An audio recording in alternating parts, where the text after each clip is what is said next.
Yo fui sacado en Vallenar el 10 de julio del año 74.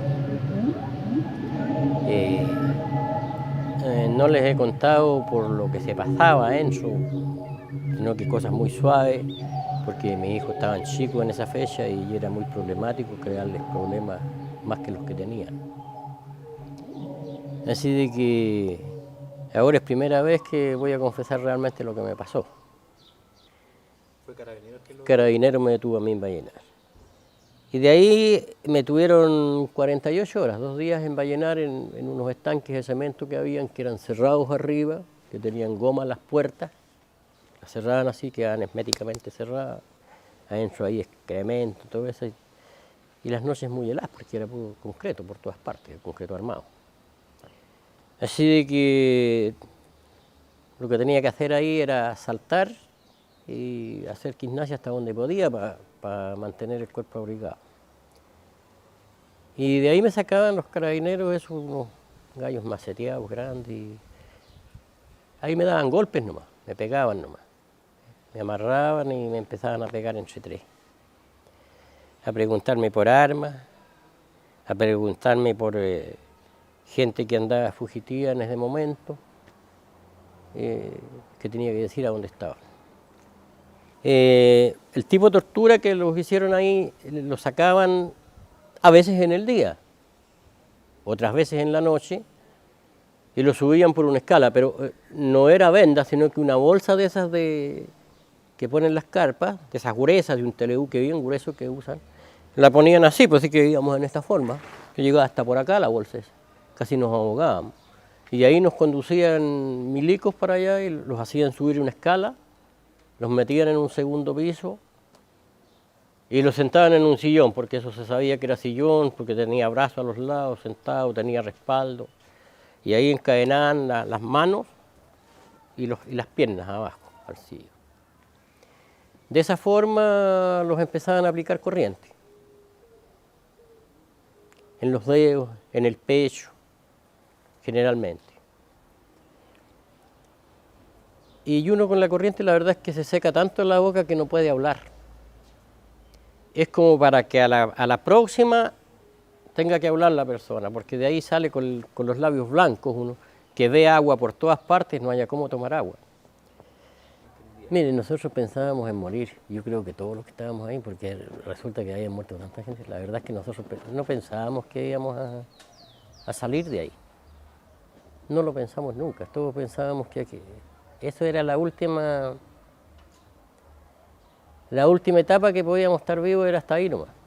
Siempre pensamos en eso, no pensamos que podíamos salir con vida. Y fue casi unánime.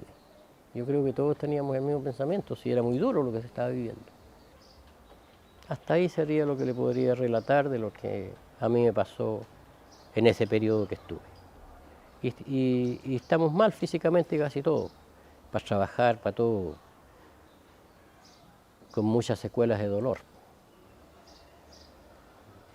Y el convencimiento total era que teníamos que entregar la vida si era necesario, porque ya era algo que nosotros lo llevábamos y lo habíamos hecho y por elegir el gobierno y no nos pesa aún, a pesar de la tortura. Si hubiera que, yo a la edad que tengo, si tuviéramos que mañana reelegir un Salvador Allende, yo estaría de nuevo ahí, porque pienso en una sociedad que sea más justa. El hecho que en un par de veces soy trasladado al regimiento. Y ahí hacen dos tipos de tortura me hicieron. Una, amarrarme las manos, encapucharme, y ser interrogado de pie por distintas personas, no sé cuántas. Y cuando no les satisfacía la pregunta, golpeaban.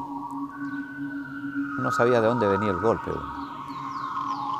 Eso lo tuve 2 veces.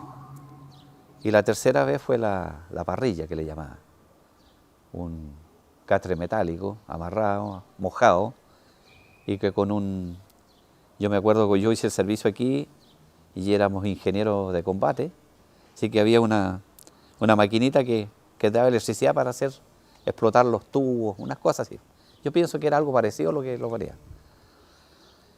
Y en eso fue una vez. Y esas fueron las 3 torturas que yo sufrí. Pero uno le pedía a Dios que se terminara eso. Eso era lo que pedía uno. Pero estaba hablando con bestias, y que me perdonen las bestias, porque eran peor que bestias. No entendían razones, gozaban de lo que estaban haciendo. Entonces la impotencia, la rabia, el dolor, el deseo que se terminara todo eso. Eso es lo que siente uno en ese rato. Porque es tanta el temor, el terror. Uno siente miedo, sí. Aquella persona que dice que no siente miedo miente. No puede ser, pues, eso no es verdad. Uno algo le teme. Y esto era terrible. Así que esa fue mi tortura en el fondo. Pero lo que más duele es cuando le torturan a un hijo, ¿no? Ese chico que está Enzo fue torturado el mismo día del plebiscito, y esa la sufrió mucho más que yo. Y el dolor de uno es más grande todavía, porque sabe lo que le espera por lo que pasa a uno. Y yo tengo una familia de 6 con mi matrimonio con 6, y 5 estuvimos presos. El que habla, mi hijo mayor para un 1 de mayo, mi hija y mi hija para una avenida de Pinochet, Copiapó, y el día del plebiscito el hijo que está dentro. Pero duele más eso porque uno sabe lo que le está pasando y no puede hacer nada.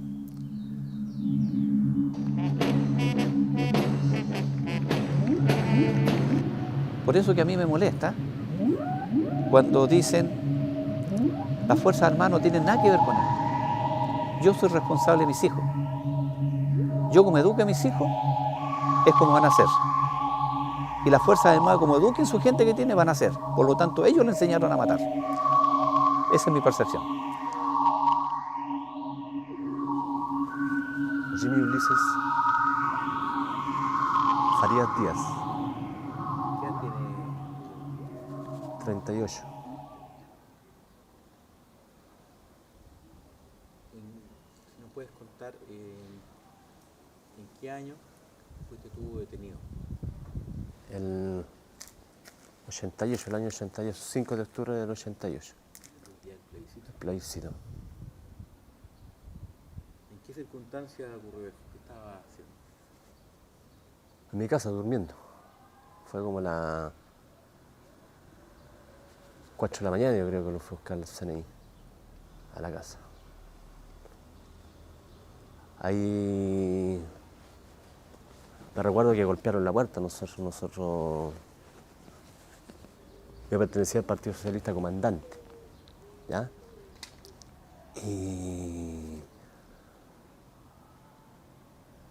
me recuerdo como esa hora me golpearon la puerta. Yo pensé que era mi hermano, que había pasado algo por ahí, que lo habían agarrado, se habían encontrado algunas cosas, y no era nazi, pues era investigaciones con CNI. Y ahí unos golpes me pegaron con los fusiles, y me esposaron y me vendaron la vista a sacarme de mi casa. Ahí se nos golpeó, se nos pegó, se lo amenazó con arma en la cabeza, se nos torturó, ¿ah? Se nos colgó, se nos aplicó electricidad en la boca, en la axila, en el cuello, en el estómago, en el intestino, en el ano. Y se nos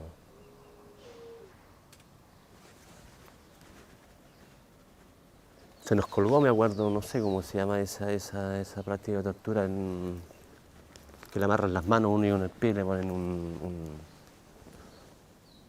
fierro, se nos metió una botella de cerveza, de pisco, no sé qué era, en el ano, ¿ah? Y bueno, yo creo que ahí estuvimos como, no sé cuántos días serían, que uno va perdiendo la noción del rato, no sé si era de noche, si era de día, amarrado todo el día con tu venda en tus ojos, no sabes, a la final uno va perdiendo la noción. Si el único momento que sabe uno cuando lo van a buscar para interrogarlo nomás. Nada más, pues así que me van a buscar a mí y Me saca adelante mi compañero y me pone la pistola aquí en la cabeza, me acuerdo, el gallo, y le pregunta a mi compañero, ¿a quién le entregaste los explosivos? ¿A quién le entregaste el arma? Y él dice a mi compañero, al Jim. Ahí yo quería morirme. Y que el gallo me dice, ya, pues, bueno. Me decís, o te mato, pues, bueno. Y yo le digo, honestamente, de mi boca salió re poco. Y ahí me tuvo, y ahí yo decía en mí, no, pues Jimmy, no puedes ir, no, pues Jimmy, no puedes. Y me interrogaba, yo le decía, no, si no tengo arma, no sé. Me golpeaba, me pegaba, ya, weón, me dijo, me llenaste, weón. Te voy a ponerte un balazo, me dijo. Y ahí yo creo que a lo mejor fue que yo no quería morirme, ¿me entiendes? No quería morirme y me apunta y me dice, ya Jimmy, te fuiste nomás. Y dispara la pistola.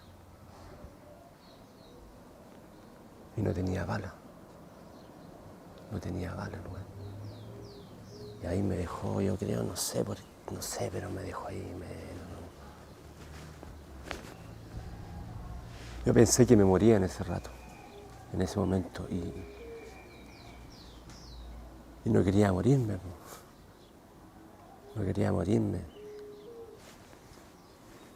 Vi que a mi compañero le hicieron lo mismo. Que pensaba que terminara nomás. Descansar de... Cuando me aplicaban a mí corriente, cuando era demasiado, yo me hacía que me desmayaba para poder descansar, no sé, para poder... el dolor que sentía, el dolor era tan grande que lo único que uno quería en ese momento es que no lo torturaran más. Nada más es descansar, relajar. ¿Y cuál fue mi forma? En mi mente pensando desmayarme, hacerme el desmayado. Ahí luego me decían, este weón se nos fue, ahí, tranquilo, para. Lo que hicieron, lo hicieron y que no lo vuelvan a hacer nunca más, es más, con personas, porque ellos no saben el dolor que uno siente. Ellos lo ejecutan, ¿no? Pero el dolor que uno siente en esos momentos es inexplicable.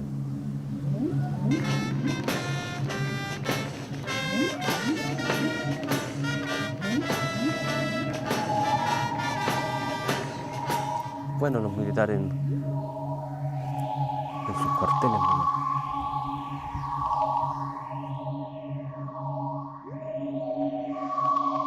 Julio Hernández Rubina. Fui ese día al trabajo en la mañana y yo estaba revisando trabajos porque no había clase cuando fueron dos funcionarios de investigaciones a detenerme. Me llevaron de ahí a la prefectura de investigaciones que quedaba en la calle Vallejo, donde tomaron todos mis antecedentes personales y de ahí fui trasladado al regimiento. Como les digo, en el regimiento, después del día 4, de la salida del interrogatorio de ahí, me mandan incomunicado a la cárcel a mí. Ahí en la cárcel estuve 14 días incomunicado. Durante todas las noches y toda la noche a mí me iban a molestar, a fregar, a insultar. Y cada no diré cada una hora, sino que cuando se les ocurría llegaban ahí, me llamaban, y muchas veces era para puro de echarme un par de garabatos y después, así que yo pasaba sin dormir todas las noches. Yo llegué a la, llamémosle a la sala, al galpón donde tenían a todos los otros presos, y me encontré ahí con Alfonso Gamboa, con Fernando Carvajal, que eran ambos socialistas, y estaba la gente del MIR, estaba Larravide, Manuel Cortázar, estaba Pallera. Al poco rato trajeron ahí a Mansilla y a Ugarte, que venían tremendamente golpeados, al punto que en ese momento, después de la llegada de ellos, fue a la cárcel un sacerdote, el cura Pedro Segarra, que estuvo hablando con ellos y nosotros haciéndole presente que las situaciones que venían, para ver si había posibilidades de entablar algún recurso de protección o algo así para que no siguieran en esa situación. A raíz de eso se produce dentro de todo el grupo que habíamos ahí, que éramos como unos 30, un terror, porque algunos, digamos, en algunos un terror, pero eso ya de esos que llegaban a llorar de miedo. Otros, bueno, empezamos a considerar también la posibilidad de que nos fueran a sacar a los demás, y qué íbamos a hacer en ese caso. Y al día siguiente, a mediodía, sacan a García, a Maguindo Castillo y a Benito Tapia. También de ellos los vimos salir y los mataron esa misma noche. En la noche sacaron a otros más, entre ellos a un niño del Mapu, que volvió después, 5 días después, pero volvió ya hecho una pulpa de ser humano, porque golpeado, con la electricidad que le salía hasta por el pelo, al punto que había un médico ahí socialista que estaba detenido, que yo me acerqué a él a preguntarle qué hacemos con este hombre, si el hombre está botado en el suelo ahí.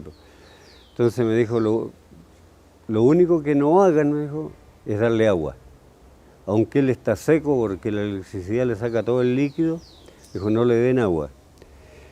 Y Efrén Morales se llamaba este niño. Era un muchacho grandote, de una tremenda contextura corporal, pero lo devolvieron, como le digo, tremendamente golpeado. Realmente ahí resistir la tortura, en el caso de ellos, los seres humanos no estamos preparados para que el cuerpo resista, digamos, golpes de corriente o la parrilla, porque yo no pasé por eso. Yo lo único que pasé fueron por golpes. Golpe en el estómago, golpe en la cara, pero no, digamos, la tortura esa cruel que le aplicaron a otros, no. Yo tuve la suerte y la fortuna de que a mí nada más que me golpearon. El capitán Díaz y otros que no vi porque me tenían vendado, no supe quiénes eran, pero esos también se dedicaron a ese deporte. Cuando me interrogaron,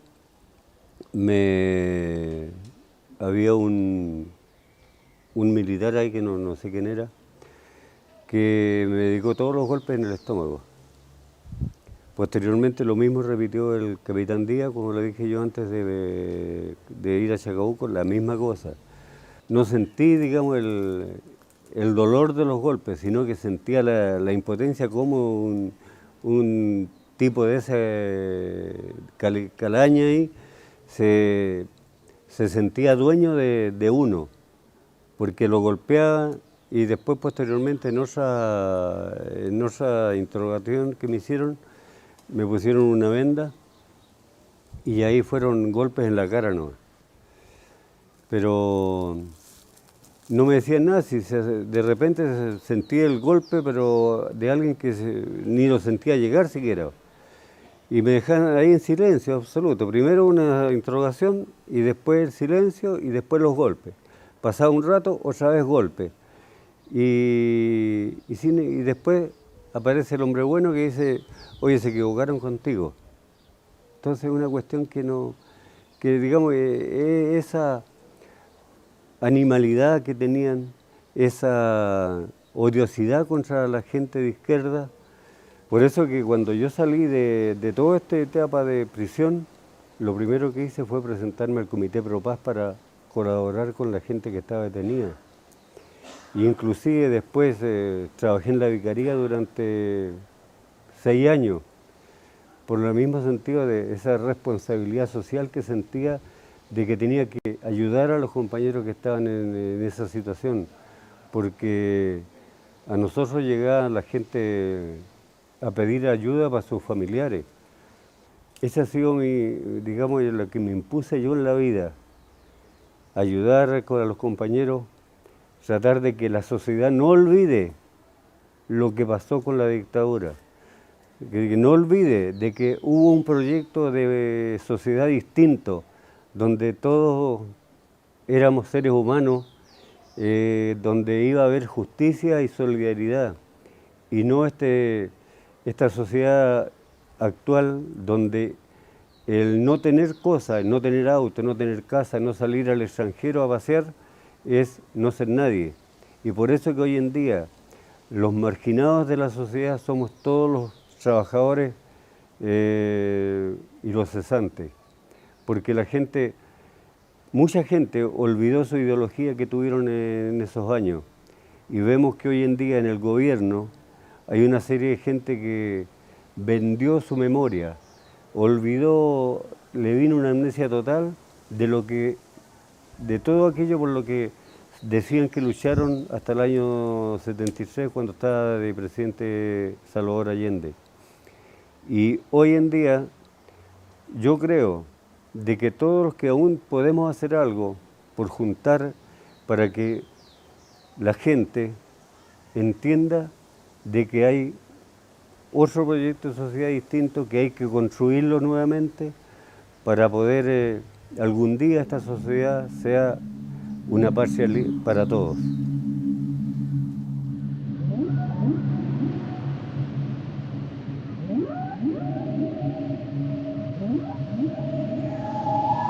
Yo me llamo Sergio Quiroga Muñoz, soy copiapino. Bueno, yo fui detenido en mi trabajo, la fecha exacta no me recuerdo, pero fui llevado al regimiento de ingenieros motorizados en esos años, parece. Y ahí fue interrogado como todos los demás personas que llevaban en ese tiempo. Fuimos golpeados, se nos colocó corriente acá, corriente en los testículos y en las piernas.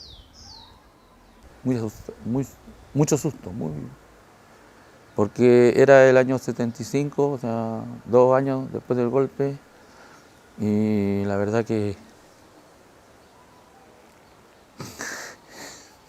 me emociono. Eso, mucha emoción. Porque tenía a mi hijo pequeño. No, por eso tenía miedo, o sea, cierta reticencia a llegar a esta instancia. Era solo pensar en mi esposa y en mi hijo. Para eso quería vivir. Eso. Para eso mi lucha es vivir, para estar junto con ellos. Por eso me da lata cuando personas minimizan o dicen, bueno, no es tanto, hay que estar ahí. Yo casi nunca llego a esta instancia que he llegado hoy día, porque pienso que no hay motivo, o sea, creo que los luchadores sociales no deben quebrarse jamás, pero hay instancias. Entonces pensaba en mi familia y por obvio en mis compañeros. O sea, si yo, por ejemplo, cuando te dicen dame un nombre, O yo fui paleteado contigo, te dejé ver a tu hijo, o te dejé ver a tu madre, o a tu esposa. Dame un nombre. Significa dar un nombre, significa la vida de esa persona. O sea, estoy jugando con la vida de esa persona. O sea, yo no, jamás, o sea, nunca. Eso en estos instantes, o sea, es una de las cosas que me hacen sentirme bien cuando voy por la calle y me pueden reconocer como un compañero que, bien.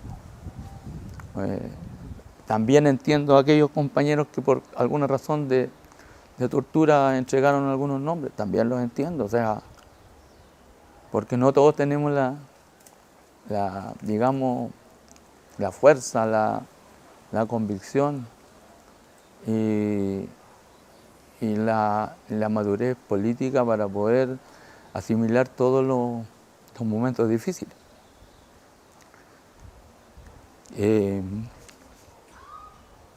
Y pasé bien, creo que pasé bien, o sea, yo sabía la responsabilidad que teníamos nosotros, o sea, yo divido en dos partes la historia nuestra, ¿no? Una antes del 73, donde todos eran revolucionarios, después del 73, donde muchos dejaron de ser revolucionarios, y después los que realmente fueron, son y serán.